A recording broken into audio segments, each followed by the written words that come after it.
Toon bells.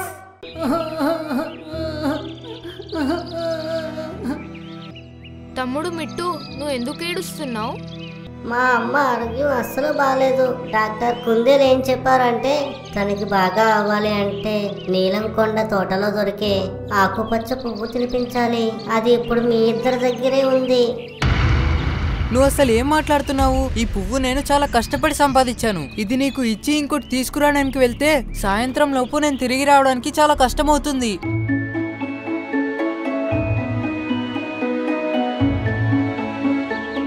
టీను పిచ్చుక తన ఇద్దరు పిల్లలు పింకు ఇంకా మింకుతో కలిసి ఒక గూటిలో ఉండేది. పిల్లలు రెండు ఇప్పుడిప్పుడే ఎగరడం నేర్చుకున్నాయి. అవి ఇంకా అంత పెద్దగా కూడా ఎదగలేదు. అందుకే ఇప్పుడు కూడా ఆ రెండింటి కోసం టీనునే ఆహారం వెతికి తీసుకొచ్చేది. అవి అర్ధరాత్రి ఆకలి వేసి ఆహారం అడిగినా సరే తను క్షణాల్లో వెళ్ళి వెతికి తీసుకొచ్చిచ్చేది.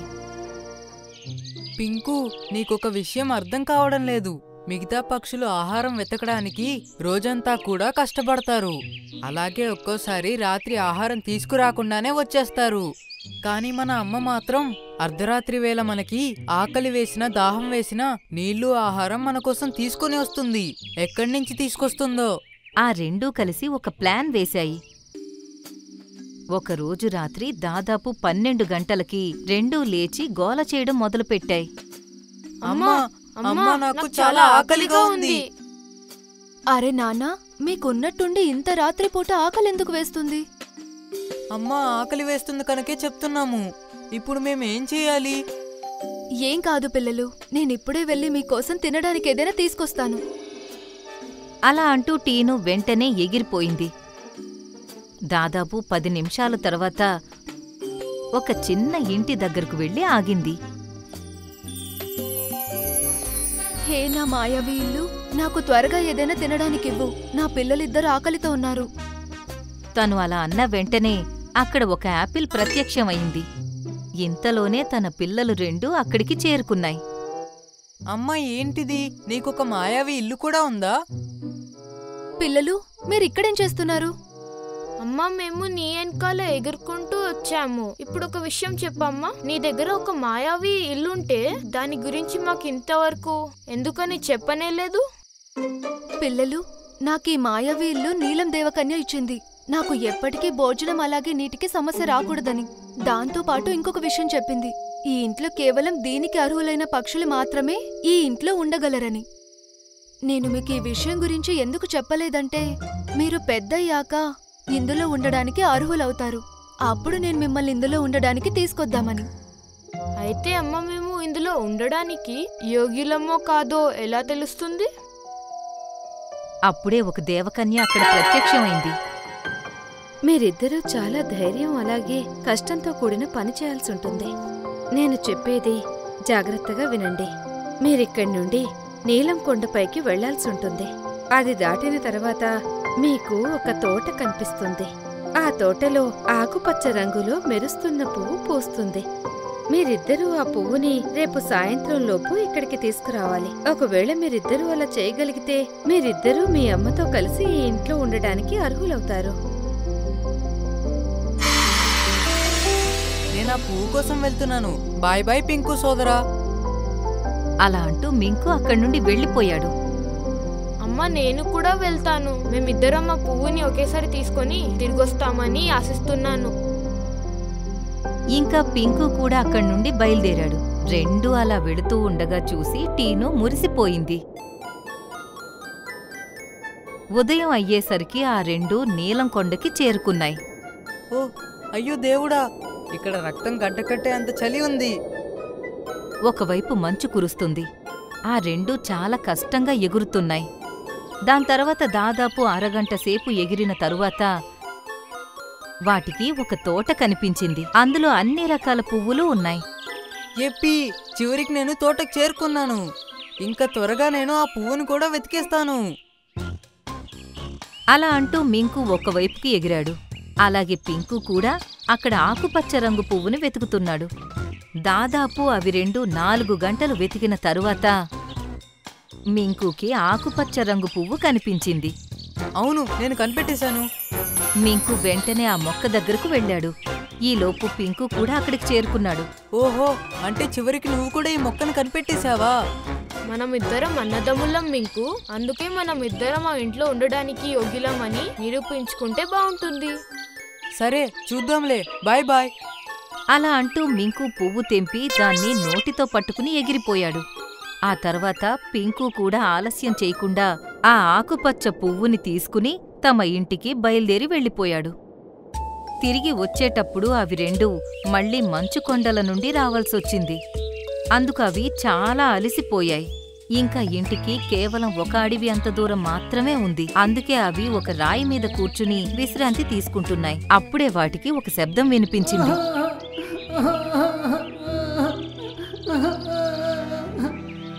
అప్పుడు అవి ఏం చూశాయంటే ఒక చిలుక కళ్లల్లో నీళ్లు నింపుకుని వచ్చి అదే రాయిపైన కూర్చుని ఏడుస్తుంది.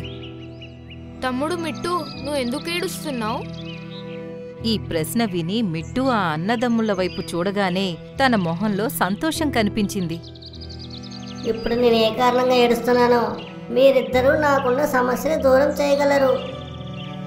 మేమెలా? అసలు నువ్వేం చెప్పాలనుకుంటున్నావు? మా అమ్మ ఆరోగ్యం అస్సలు బాగాలేదు. డాక్టర్ కుందేలు ఏం చెప్పారంటే తనకి బాగా అవ్వాలి అంటే నీలం కొండ తోటలో దొరికే ఆకుపచ్చ పువ్వు తినిపించాలి. అది ఇప్పుడు మీ ఇద్దరి దగ్గరే ఉంది. నువ్వు అసలు ఏం మాట్లాడుతున్నావు? ఈ పువ్వు నేను చాలా కష్టపడి సంపాదించాను. ఇది నీకు ఇచ్చి ఇంకోటి తీసుకురావడానికి వెళ్తే సాయంత్రం లోపు నేను తిరిగి రావడానికి చాలా కష్టమవుతుంది. ఆ తర్వాత నాకు ఇల్లు ఎప్పటికీ దొరకదు. తన మాట విని చిలుక మళ్లీ ఏడవడం మొదలుపెట్టింది. అలా అనుకు, ఆ ఇల్లు మా అమ్మ ప్రాణాల కంటే విలువైనదా ఏంటి? నాకు ఆ పువ్వు ఇవ్వు. లేదు, నేను ఇవ్వను. నేను వెళ్తున్నాను.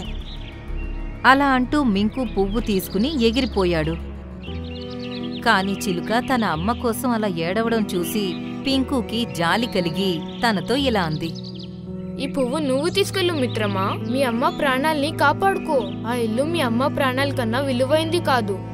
తన మాట విని చిలుక సంతోషించింది.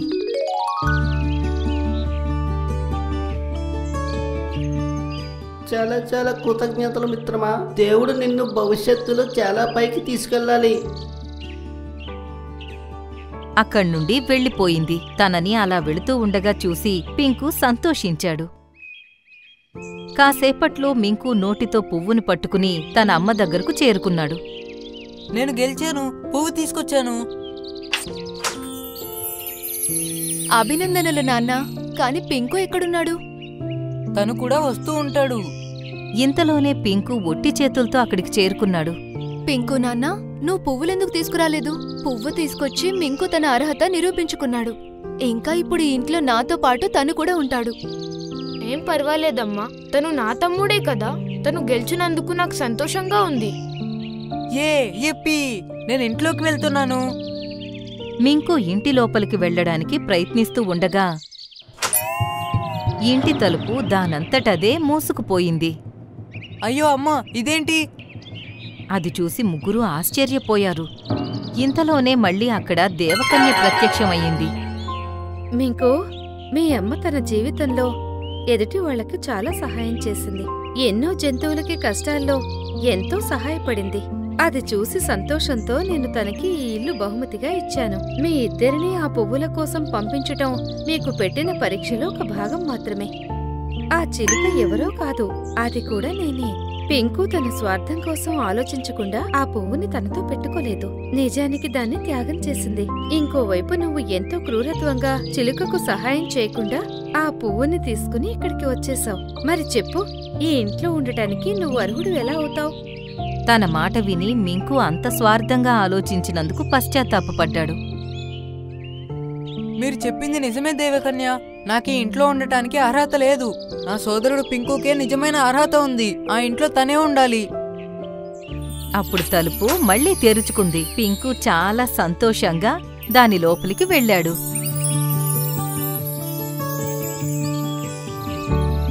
పింకు తన అమ్మతో కలిసి దేవకన్య ఇచ్చిన ఇంట్లో ఉంటుంది. అలాగే మింకు అదే గూటిలో ఉంటుంది. అంతకుముందు అవి మూడూ కలిసున్న గూటిలోనే. సార్, నేను మన్ను వేటగాడిని మాట్లాడుతున్నాను. మీకు మీ సర్కస్ కోసం ఒక ఏనుగు కావాలన్నారు కదా? అవును, కావాల్సింది దొరికిందా ఏంటి? అవునవును, దొరికింది సార్. అలాగే ఎక్కువ పెద్ద కూడా లేదు. సర్కస్ కోసం సరిగ్గా సరిపోతుంది. అలా అయితే నువ్వు దాన్ని బండిలో వేసుకుని లక్నో తీసుకొచ్చేయి.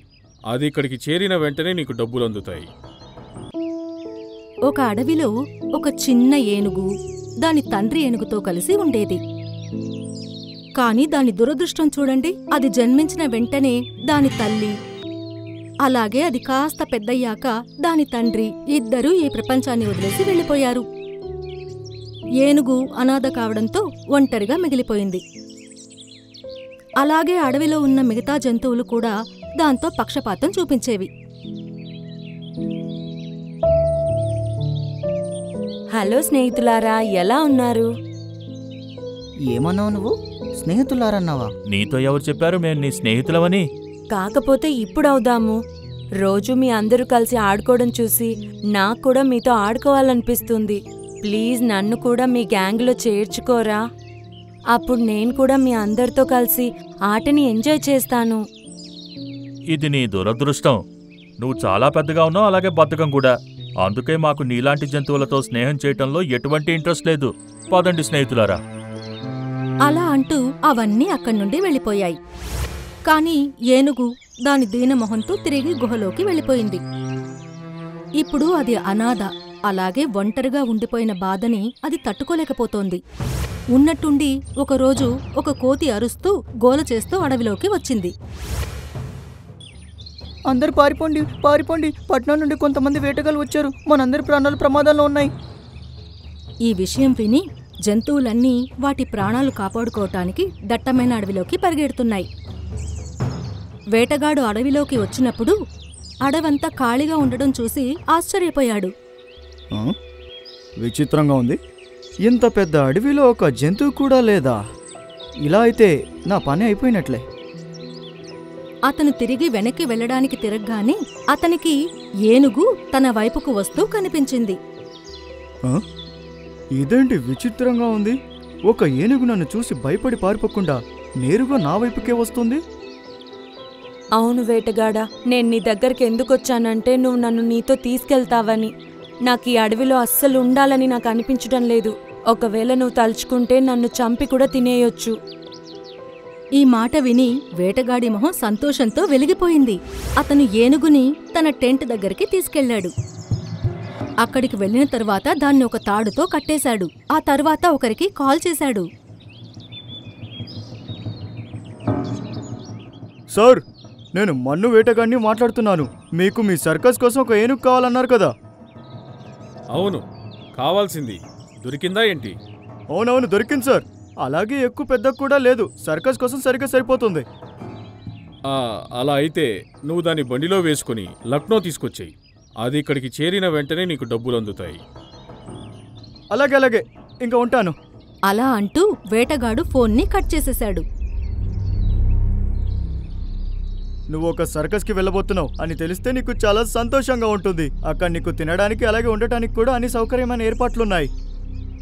ఈ మాట విని ఏనుగు చాలా సంతోషించింది. కాని దానికి ఈ అడవిని వదిలిపెట్టి వెళ్ళిపోవాల్సి వస్తోందన్న బాధ కూడా చాలా ఉంది. నాకు తెలిసి ఈరోజు మనం ఇద్దరం అడవి అంతా తిరిగితే బాగుంటుందేమో. రేపు పొద్దున్నే బయలుదేరితే బాగుంటుంది. ఓరి దేవుడా, ఇదేదో బావుందే. నాకు కూడా నీ రూపంలో ఒక మంచి స్నేహితుడు దొరుకుతాడు. ఇంకా అతను ఏనుగుని వదిలేశాడు. ఎందుకంటే అతనికి ఏనుగు మీద చాలా నమ్మకం ఉంది. అది ఎక్కడికి పారిపోదు అని. ఏనుగు అతనికి అడవిలో ఉన్న మంచి మంచి ప్లేసెస్ చూపించింది. వేటగాడికి కూడా ఆ ప్లేసెస్ చాలా నచ్చింది. ఇలా వాళ్ళిద్దరూ ఒకరికొకరు చాలా మంచి ఫ్రెండ్స్ అయిపోయారు. వేటగాడు కూడా ఇప్పుడు ఏనుగుని తన మంచి స్నేహితుల్లాగా భావించేవాడు. పింకు, నిజం చెప్పాలంటే నేను నిన్ను ఎప్పటికీ మర్చిపోలేను అనిపిస్తుంది. ఎందుకంటే నువ్వు ఒక జంతువు అయినా నాకు ఒక మంచి స్నేహితుడు అయ్యావు. నాకు కూడా అదే భయం వేస్తుంది. నువ్వు నా దగ్గర లేకపోతే వేరే మనుషులు నాతో ఎలా ప్రవర్తిస్తారో ఏమో అని. అరే, నువ్వు దాని గురించి ఆలోచించకు. నేను సర్కస్ యజమానితో డీల్ చేసుకుంటాను. తను నిన్ను చాలా బాగా చూసుకోవాలని. అలాగే వారానికి ఒకసారి నేను కూడా అక్కడికి వస్తూ ఉంటాను, సరేనా? ఈ మాట విని ఏనుగు ఇంకా చాలా సంతోషించింది. మరుసటి రోజు వేటగాడు ఏనుగుని అడవి పొలిమేర దగ్గరున్న సర్కస్ బండి దగ్గరికి తీసుకెళ్లాడు. ఇక ఏనుగేమో ఒకసారి అడవి వైపుకు చూసి గుండె ధైర్యం చేసుకుని ఎలాగో సర్కస్ బండి ఎక్కింది. ఇక వేటగాడు కూడా డ్రైవింగ్ చేయడం మొదలుపెట్టాడు. కాసేపు డ్రైవింగ్ చేసిన తర్వాత వేటగాడికి ఏదో గుర్తుకొచ్చి అతను సర్కస్ యజమానికి కాల్ చేశాడు. సార్, ఒక విషయం చెప్పండి. మీ సర్కస్ కాన్పూర్లో ఉంది కదా, మరి మీరు ఈ ఏనుగుని లక్నోకి ఎందుకు తీసుకెళ్తున్నారు? చూడు, నేను దాని లక్నోలో ఉన్న ఒక షూ కంపెనీకి అమ్మేస్తాను. అక్కడ తన చర్మంతో అందమైన ఖరీదైన షూస్ తయారు చేస్తారు. దాంతో నాకు చాలా డబ్బులు కూడా ఇస్తారు. ఈ మాట విని వేటగాడికి చాలా కోపం వచ్చింది. అరే అదేంటి, మీరు నాతో ఒక ఏనుగు సర్కస్ కోసం కావాలన్నారు కదా? అదంతా నీకు అవసరమా? నీకు నీ వాటా డబ్బులు దొరుకుతున్నాయి కదా, నువ్వు దాన్ని లక్నో తీసుకొచ్చే చాలు. అలా అని అతను కాల్ కట్ చేసేశాడు. ఇక ఆ వేటగాడి కళ్ల ముందు అతను ఏనుగుతో కలిసి గడిపిన క్షణాలన్నీ ఒక్కసారిగా కనిపించాయి. అయినా కూడా అతను బండి నడుపుతూనే ఉన్నాడు. మరుసటి రోజు ఉదయం బండి ఒక ప్లేస్కొచ్చి ఆగింది. ఇది చూడ్డానికి ఒక అడవిలాగానే ఉంది, కాని ఏనుగుండే అడవి కన్నా చాలా పచ్చగా ఉంది. వేటగాడు బండి దిగి వచ్చి ఏనుగుతో ఇలా అన్నాడు. చూడేనుగు, ఇంక నువ్వు పంజరంలో నుండి బయటికి రావచ్చు. కానీ ఇది పట్నం కాదు కదా, ఇదొక అడవి కదా.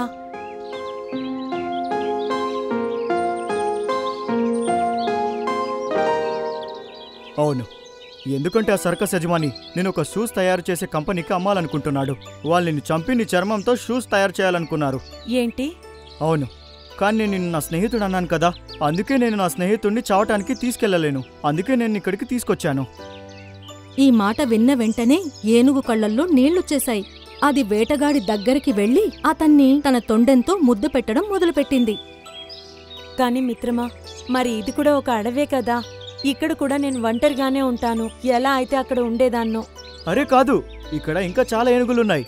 ఇక్కడ నీకొక మంచి కుటుంబం దొరుకుతుంది. ఇంకా నేను వెళ్తాను, లేదంటే నాకు ఏడుపు వచ్చేస్తుంది. ఏనుగు, నేను ప్రతి వారం ఉదయం పూట నిన్ను కలవటానికి ఇక్కడికి వస్తూ ఉంటాను. ఇంకా నువ్వు స్వేచ్ఛగా ఉండొచ్చు. అలా అని వేటగాడు వెళ్ళిపోయాడు. ఏనుగు కూడా ఇప్పుడు కొత్త అడవి లోపలికి వెళ్ళింది. అక్కడ దానికి ఒక ఆడ ఏనుగు తన వైపు వస్తూ కనిపించింది. నువ్వెవరి బిడ్డవి? ఇంతకుముందు ఎప్పుడు ఈ అడవిలో చూడలేదు. ఆ మాట విన్న తరువాత ఏనుగు దాని కథ మొత్తం ఆ ఏనుగుకి చెప్పింది. ఆ ఆడ ఏనుగు కూడా కళ్లల్లో నీళ్లు పెట్టుకుని ఇలా అంది. నువ్వు నీ తల్లిని తండ్రిని పోగొట్టుకున్నావు. అలాగే నేను కూడా కొద్ది రోజుల ముందు నా బిడ్డను పోగొట్టుకున్నాను. ఈ రోజు నుండి నువ్వే నా బిడ్డవి. నువ్వు నాతో పాటురా. ఇంకా ఎప్పటికీ నాతో కలిసి అడవిలో ఉండు. ఈ మాట విని ఏనుగు చాలా సంతోషించింది. ఆ ఏనుగుతో కలిసి దాని ఇంటికి వెళ్ళింది. ఇక ఈ అడవిలో దానికి దాని వయసులో ఉన్న ఇంకా చాలా ఏనుగులు కూడా కనిపించాయి.